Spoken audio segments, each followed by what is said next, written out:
Hello guys, আমরা cow cow cow cow করি যে বাংলাদেশে দ্রব্যমূল্যের দাম অনেক বাইরে গেছে। এই যে এই কপিটুকু আদা পাওয়াবো না, এর মূল্য হচ্ছে 1 টাকা 70 পয়সা। 1 টাকা হচ্ছে বাংলার হলো 32 টাকা। তাহলে এটা 50 টাকার উপরে পড়ছে। এটা 50 টাকার উপরে পড়ছে। এটা কয়বার খাওয়া যাবো? অনলি আমরা বাংলাদেশে একবারই বা দুইবারই খাবো। এই যে চারটে হলো ছোটো ছোটো হলো, চারটে হলো বেগুন, এর দাম হচ্ছে কত? 3 টাকা 90 পয়সা। 3 টাকা 90 পয়সা, মানে 4 টাকাই। তাহলে 4 টাকা হইলে তাহলে কত আসে? 1 টাকা হইলো 32 টাকা, 2 টাকা হইলো যে 64 টাকা, তাহলে 128 টাকা। এই 4 টাকা গুণ 128 টাকা, প্লাস হচ্ছে আপনার এই যে 3টে টমেটো, ছোটো ছোটো 3টে টমেটো, 1 টাকা 49 পয়সা, মানে 50 পয়সাই। তাহলে এটা একটা টমেটোর দাম পড়ছে কত বাংলার? 15 টাকারও, বাংলার 15 টাকারও বেশি পড়ছে একটা টমেটো।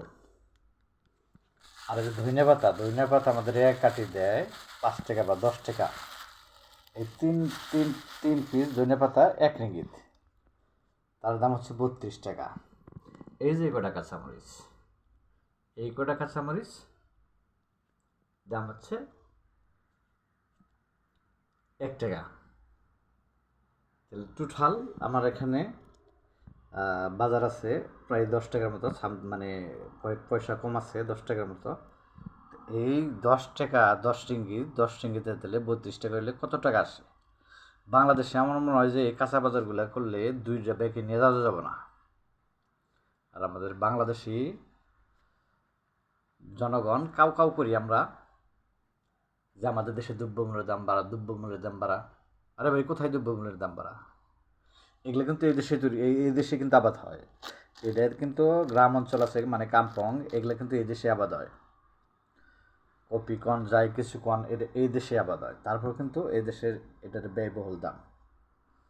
অতএব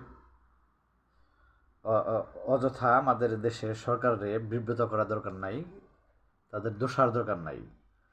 একটা পাবলিক একটা জিনিস বুনে যে সেই হিসাবে মানে যে টাকা খরচ করে সে টাকা উঠে কিছু সামথিং লাভ হয়, তো লাভ হতেই হবে।